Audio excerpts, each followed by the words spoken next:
أعوذ بالله من الشيطان الرجيم.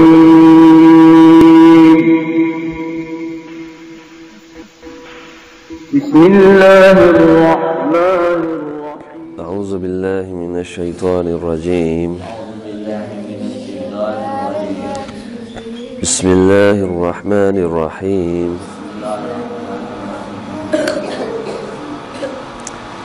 لم يكن نہیں تھے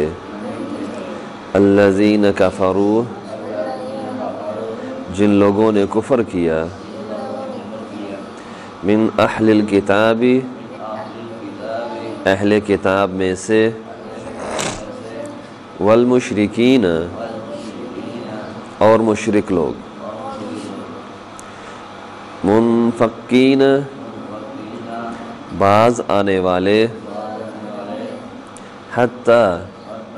یہاں تک کہ تأتیہم آ جاتی ان کے پاس البینہ واضح دلیل رسول من اللہ اللہ کی طرف سے یتلو وہ تلاوت کرے صحفاً صحیفے مطہرہ پاکیزہ فیہا ان صحیفوں کے اندر کتب احکام ہیں قیمہ درست وما تفرق اور نہیں اختلاف کیا الذین ان لوگوں نے اوتوا الکتاب جنہیں کتاب دی گئی تھی الا مگر من بعد ما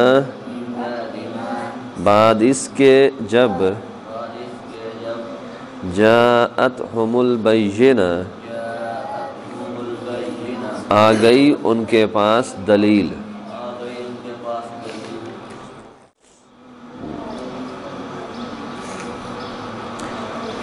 ان آیات کے اندر اللہ رب العزت نے دو جو اہم گروہ تھے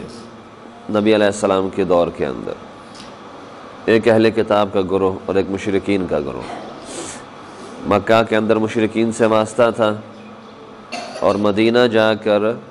جو اہل کتاب تھے یہودی ان سے بھی واسطہ پڑ گیا،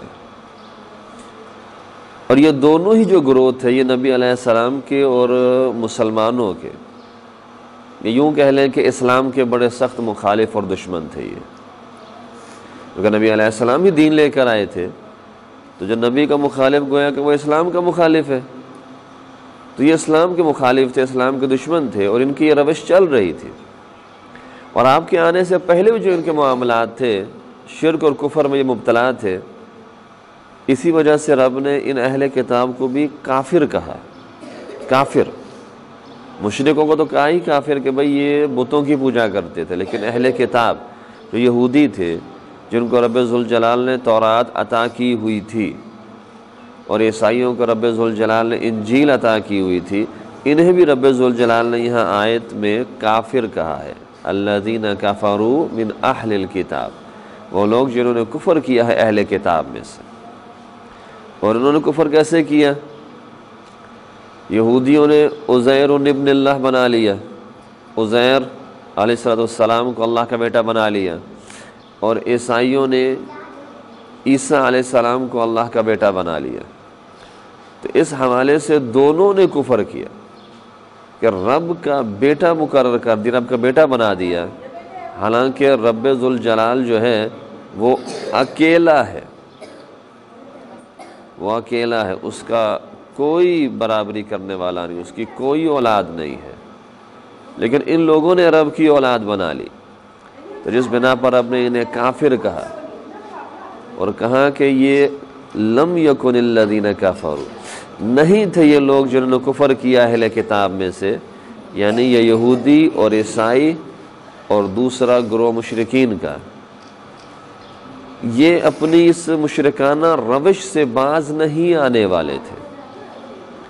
اپنی اس مشرکانہ روش سے یہ باز نہیں آنے والے تھے، حتیٰ کہ تأتیہم البینہ، ان کے پاس کوئی واضح دلیل آ جاتی اس سے منع کرنے کی، اس سے روکنے کی۔ اور پھر رب ذوالجلال نے اس دلیل کی خود وضاحت کر دی کہ وہ دلیل کون سی تھی جو ہم نے ان کے لیے مقرر کر کے رکھی تھی، ان کو اس مشرکانہ عقائد سے، ان کفریہ عقائد سے نکالنے کے لیے۔ وہ دلیل کیا تھی؟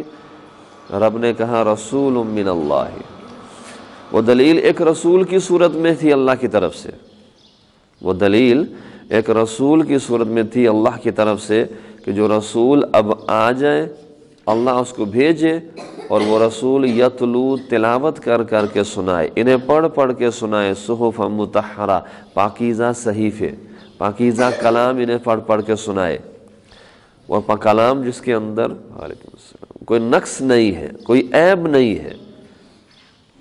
باطل کی نفی کرتا ہے وہ کلام اب وہ رسول اللہ کا انہیں پڑھ کے سنائے اور ان کے مشرکانہ اور کفریہ عقائد کو واضح کرے ان کے لیے۔ اور کہا کہ جو صحیفے جس نے پڑھ کے سنانے ہیں وہ صحیفے کوئی عام صحیفے نہیں ہیں، فیہا کتب قیمہ، اس میں احکام ہیں ان صحیفوں کے اندر، اور قرآن جو ہے، اور مراد صحیفے سے یہاں قرآن ہے، کیونکہ نبی علیہ السلام کو قرآن دیا گیا ہے اللہ کی طرف سے، تو کہا یہ قرآن آپ ان کو پڑھ کے سنائیں، اور اس قرآن کے اندر جو احکام ہیں وہ بالکل مستقیم ہیں، سیدھے احکام ہیں، انصاف پر مبنی احکام ہیں، کسی کے ساتھ کوئی زیادتی نہیں، اور احکام کے اندر کوئی کجی، کوئی ٹیڑھا پن نہیں ہے، بالکل سیدھے اور صاف صاف احکام ہیں، یہ ان کو پڑھ کے سنائے۔ اور پھر کہا کہ یہ اہل کتاب جو ہیں انہوں نے جو اختلاف کیا نبی کو ماننے سے، یہ اختلاف ان کے اندر پہلے نہیں تھا، یہ اختلاف ان کے اندر پہلے نہیں تھا۔ احادیث کا جب ہم مطالعہ کرتے ہیں تو ہمیں معلوم ہو جاتا ہے کہ یہ بنی اسرائیلی جو تھے، یہودی اور عیسائی، یہ دونوں اس بات کو جانتے تھے کہ ایک نبی کے آنے کا وقت قریب ہے، اور اس نبی کا مسکن بھی مدینہ ہوگا، وہ ہجرت کر کے یہاں پہ آئے گا۔ بلکہ کچھ روایتوں کے اندر تو یہ بھی پایا جاتا ہے کہ یہود جو تھے وہ مدینہ کے ارد گرد ان کی اچھی خاصی بستیاں آباد ہو گئی تھیں، اور وہ مدینہ کے جو وہاں انصار تھے، جو قبائل تھے وہاں پر، انصار تو خیر بعد میں بنے تھے، پہلے اوس اور خزرج دیگر قبائل تھے، ان مدینہ کے رہائشیوں کو چونکہ یہ مشرک تھے، بت پرست تھے، ان کو ڈرایا اور دھمکایا کرتے تھے یہودی، حالانکہ خود بھی مشرک تھے، عزیر کو اللہ کا بیٹا مناتے تھے، لیکن مدینہ والوں سے کہتے تھے کہ ایک نبی آنے والا ہے، وہ نبی آئے گا، ہم اس کے ہاتھ پر اسلام لائیں گے، ہم اس کے فرمانبردار بنیں گے، اور فرمانبردار بن کے ہم تم مشرکوں اور بت پرستوں سے جہاد کریں گے۔ وہ اس طریقے سے مدینہ کے لوگوں کو ڈرایا کرتے تھے پہلے یہ اہل کتاب یہودی، گویا کہ ان کو اس بات کا یقین تھا کہ نبی آنے والا ہے۔ اسی طریقے سے عیسائیوں کو بھی یقین تھا کہ نبی آنے والا ہے۔ حدیث کے اندر ہے کہ ہرقل کی طرف جب پیغام بھیجا گیا ہے،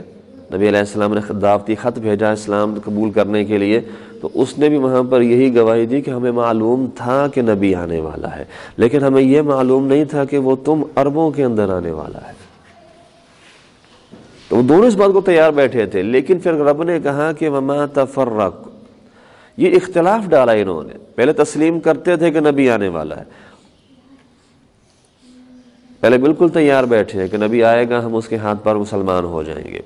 کہا وما تفرق الذین، اور نہیں اختلاف کیا، نہیں انکار کے تسلیم کرنے سے، الذین اوتوا الکتاب، جنہیں کتاب دی گئی تھی، یعنی یہود و نصارہ نے نبی کو ماننے سے انکار اس وقت کیا من بعد ما جاءتهم البینہ، جب ان کے پاس واضح دلیل آ چکی تھی، ان کے پاس نبی بھی آ گیا ہے، اور نبی کی جو نشانیاں ان کی تورات اور انجیل میں ذکر کی گئی تھیں وہ نشانیاں بھی انہوں نے پوری پائی ہیں، حق بالکل ان کے آگے واضح ہو گیا تھا۔ تو فرمایا رب نے کہ حق مکمل واضح ہو جانے کے بعد، کھلی اور واضح دلائل آ جانے کے بعد انہوں نے اختلاف کیا ہے اور نبی رسول صلی اللہ علیہ وسلم کا انکار کر دیا ہے، اس سے پہلے تیار بیٹھے تھے ماننے کے لیے۔ دوبارہ کر لیں ترجمہ اس کا. لم یکن نہیں تھے الذین کفروا وہ لوگ جنہوں نے کفر کیا من اہل الکتاب اہل کتاب میں سے والمشرکین اور مشرک لوگ منفکین باز آنے والے حتی یہاں تک کہ تأتیہم البینہ آ جائے ان کے پاس دلیل رسول وہ دلیل رسول کی صورت میں ہو من اللہ اللہ کی طرف سے یتلو وہ تلاوت کرے صحفا صحیفہ قرآن مطہرہ جو پاکیزہ ہے فیہا اس میں کتب احکام ہیں قیمہ سیدھے وما تفرق اور نہیں اختلاف کیا الذین ان لوگوں نے اوت الکتاب جنہیں کتاب دی گئی الا مگر من بعد ما بعد اس کے جب جاءتہم البینہ آ گئی ان کے پاس دلیل